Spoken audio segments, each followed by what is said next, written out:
اللہ جب کسی سے ناراض ہوتا ہے رزق نہیں چھینتا، آب و دانہ بند نہیں کرتا، سورج کو حکم نہیں کرتا کہ اس کے آنگن میں روشنی نہیں پھیلانی، چاند کو نہیں روکتا کہ تیری کرنیں اس کے ویڑے میں نہیں پڑنی چاہیے، بلکہ اللہ جب کسی سے ناراض ہوتا ہے سجدوں کی توفیق چھین لیتا ہے۔ سجدوں کی توفیق چھن گئی تو پھر سمجھو اللہ ناراض ہے، اللہ راضی نہیں ہے۔ اور اگر سجدوں کی توفیق نصیب ہو جائے، کسی نے واصف علی واصف مرحوم سے پوچھا تھا کہ کیسے ہمیں پتا چلے گا کہ ہماری نماز قبول ہو گئی ہے، تو انہوں نے کہا تھا ایک نماز کے بعد دوسری عطا ہو جائے تو سمجھ لو پہلی قبول ہو گئی ہے۔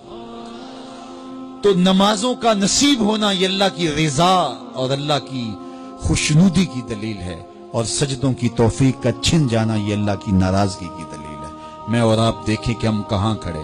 دیکھیے دولت تو کفار کو بھی ملتی ہے، اللہ دولت اسے بھی دیتا ہے جس سے راضی ہے، اسے بھی دیتا ہے جس سے نہیں راضی، لیکن سجدوں کی توفیق اسے ہی دیتا ہے جس پہ وہ راضی ہے۔ تو 5 گانا نماز شعار زندگی بنا لیجئے، نماز قضا نہ ہونے پائے۔ قیامت کے دن بے نمازی اس صف میں کھڑا ہوگا جس صف میں نمرود کھڑا ہوگا، جس صف میں حامان کھڑا ہوگا، قارون کھڑا ہوگا، شداد کھڑا ہوگا۔ مجھے بتائیے ہم میں سے کوئی یہ گوارہ کرتا ہے ہم اس صف میں کھڑے کر دیے جائیں جہاں دشمنان خدا کھڑے ہوں؟ آج کوئی نماز پڑھے یا نہ پڑھے، حشر کے دن حکم ہوگا کہ اللہ کے حضور سجدہ کرو۔ ہر کوئی سجدہ کرنا چاہے گا، جو نہیں پڑھتا وہ بھی کرنا چاہے گا، لیکن بے نمازی کی کمر اکڑ جائے گی، وہ آرزو رکھنے کے باوجود سجدہ نہیں کر پائے گا۔ قرآن بتاتا ہے کچھ لوگ جہنم کو دھکیلے جا رہے ہوں گے، انہیں کچھ لوگ پوچھیں گے ما سلککم فی سقر، تم جہنم کو کیوں جا رہے ہو، کیا ہوا تمہیں؟ تو وہ جواب میں کیا کہیں گے؟ لم نک من المصلین، ہم نماز نہیں پڑھا کرتے تھے۔ سب سے پہلا حساب قیامت کے دن جو بندے سے لیا جائے گا وہ نماز کا لیا جائے گا۔ پہلا سوال بندے سے یہ ہوگا۔